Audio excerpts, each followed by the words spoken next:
অভিজিৎ, বয়স 18 বছর, পুরুষ, ঠিকানা কল্যাণপুর, 1 নং দারুস সালাম, ঢাকা। অভিভাবক জনাব জয় ভাই। অত্র হাসপাতালে 16 নভেম্বর 2024 খ্রিস্টাব্দ তারিখে সকাল 8:14 মেডিসিন বিভাগে ভর্তি হয়। উল্লেখ্য, উক্ত রোগী সকাল 8:06 জরুরি বিভাগে আসার পর ডেঙ্গু জ্বর হিসাবে রোগ নির্ণয় করে প্রয়োজনীয় চিকিৎসার জন্য ভর্তি দেওয়া হয়।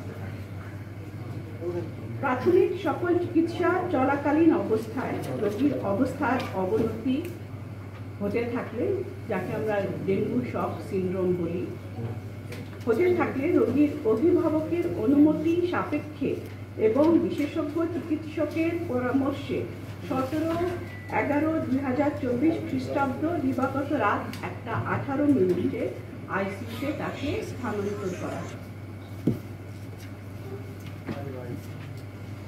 রোগীর শারীরিক অবস্থার আরও অবনতি হওয়ায় রোগীর অভিভাবক দীপক মণ্ডল, যিনি রোগীর মামা, তার সম্মতিক্রমে 18/11/2024 খ্রিস্টাব্দ সকাল 10:38 রোগীকে কৃত্রিম শ্বাস প্রশ্বাস যন্ত্র, যাকে মেকানিক্যাল ভেন্টিলেশন বলা হয় অথবা লাইফ সাপোর্ট বলা হয়, ব্যবহার করা হয়। প্রয়োজনীয় সকল প্রকার চিকিৎসা প্রদান এবং বিশেষজ্ঞ চিকিৎসকদের চেষ্টার পরও 18/11/2024 খ্রিস্টাব্দ তারিখ সন্ধ্যা 7টায় রোগী মৃত্যুবরণ করে। রোগীর মৃত্যুর পর হাসপাতাল কর্তৃপক্ষ মৃত্যু পরবর্তী লাশ হস্তান্তরের প্রয়োজনীয় কার্যক্রম সম্পন্ন করে এবং রোগীর আত্মীয়কে বুঝিয়ে দেয়।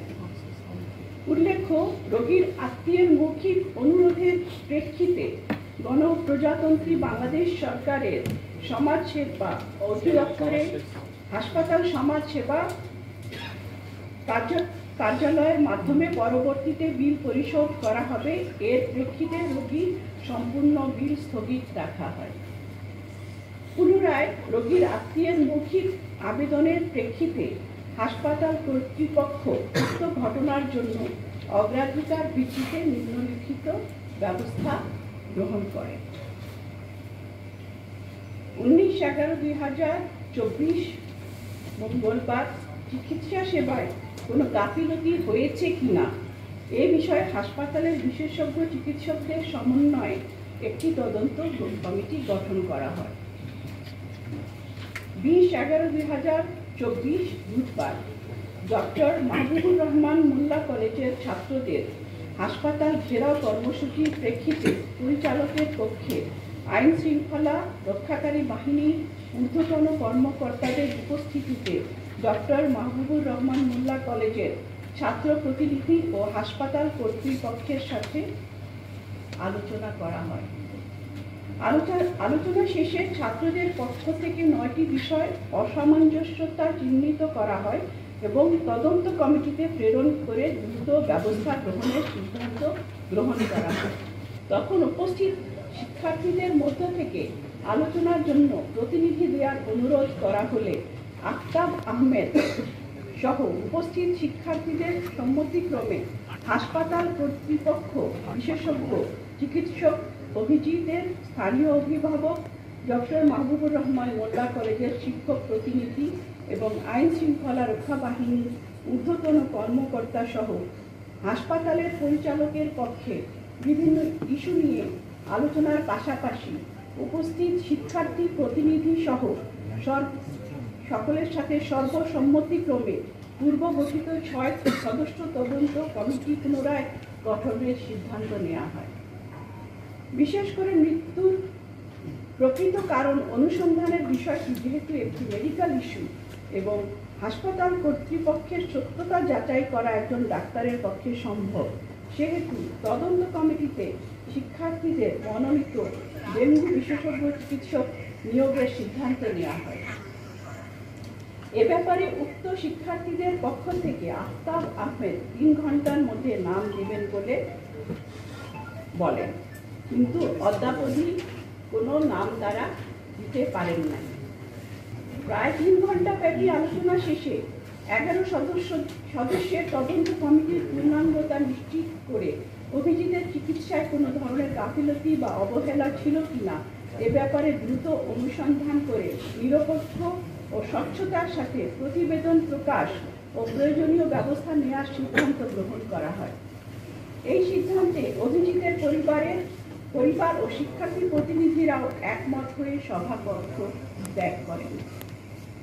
পরবর্তীতে 23/11/2024 খ্রিস্টাব্দ তারিখ পূর্ব নির্ধারিত সভায় মনোনীত ছাত্র প্রতিনিধি ও অভিজিতের পরিবারের সদস্য অনুপস্থিত ছিলেন। এ সত্ত্বেও শিক্ষক প্রতিনিধি, আইন শৃঙ্খলা রক্ষাকারী বাহিনীর মনোনীত প্রতিনিধি ও বিশেষজ্ঞ ডাক্তারদের উপস্থিতিতে তদন্ত কমিটি তদন্তের কাজ শুরু করেন। 23 তারিখে আলোচনা শেষে সর্বসম্মতিক্রমে তদন্ত কমিটিতে নতুন আরো 5 জন সদস্য অন্তর্ভুক্ত করে 11 সদস্যের তদন্ত কমিটি পুনর্গঠন করা হয় এবং দ্রুততম সময়ের মধ্যে তদন্ত কার্য সম্পন্ন করে প্রতিবেদন প্রদান ও ব্যবস্থা গ্রহণের নীতিগত সিদ্ধান্ত গ্রহণ করা হয়। কিন্তু কতিপয় ছাত্র প্রতিনিধি হাসপাতাল কর্তৃপক্ষের সাথে গঠনমূলক আলোচনার ফলাফল কোমলমতি সাধারণ ছাত্রদের মাঝে প্রচার না করে অসৎ উদ্দেশ্যে ও অসত্য উস্কানিমূলক তথ্য প্রদান করে শত বছরের ঐতিহ্যবাহী প্রতিষ্ঠানটি স্বাভাবিক শান্তিপূর্ণ পরিবেশ বিনষ্ট করে এবং রোগী সেবার বিঘ্ন ঘটায়। এতৎসত্ত্বেও 24/11/2024 খ্রিস্টাব্দ তারিখ বেলা আনুমানিক 1টার দিকে ডক্টর মাহবুবুর রহমান মোল্লা কলেজের শিক্ষার্থীদের নেতৃত্বে বিভিন্ন কলেজের প্রায় 1 থেকে 1,500 শিক্ষার্থী হাসপাতালের প্রশাসনিক কার্যালয়, বহির্বিভাগ, জরুরি বিভাগ, দন্ত বিভাগ ও প্যাথোলজি বিভাগের ব্যাপক ভাঙচুর করে। এছাড়াও ক্যাশ কাউন্টারের ভাঙচুর করে নগদ টাকা লুট করে নিয়ে যায়। হাসপাতালের অভ্যন্তরে দেশি বিদেশি ছাত্রছাত্রী, সাধারণ রোগী ও কর্মকর্তা কর্মচারীদের আর্থিক সেবায় নিয়োজিত পূবালী ব্যাংকের শাখাতেও ব্যাপক ভাঙচুর করে। তাদের এই বর্বরোচিত হামলায় শতবর্ষী ঐতিহ্যবাহী প্রতিষ্ঠান প্রায় 10 কোটি টাকার ক্ষতি সাধিত হয়েছে।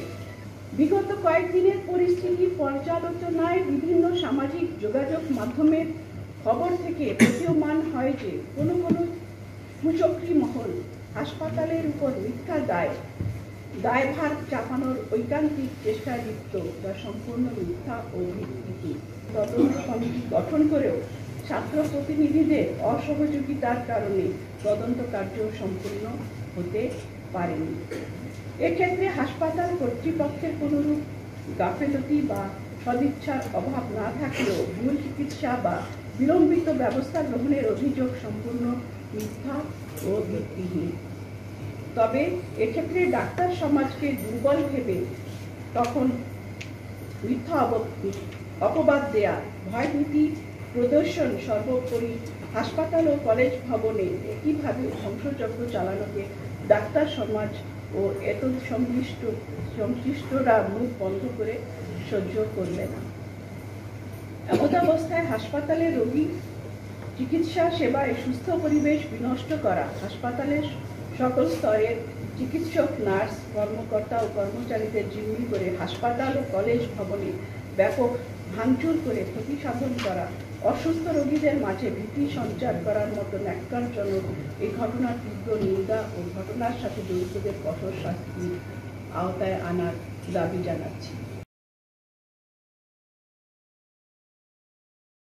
Double million offer Walton fridge কিনে পেতে পারেন 20 লক্ষ টাকা, রয়েছে কোটি কোটি টাকার নিশ্চিত উপহার।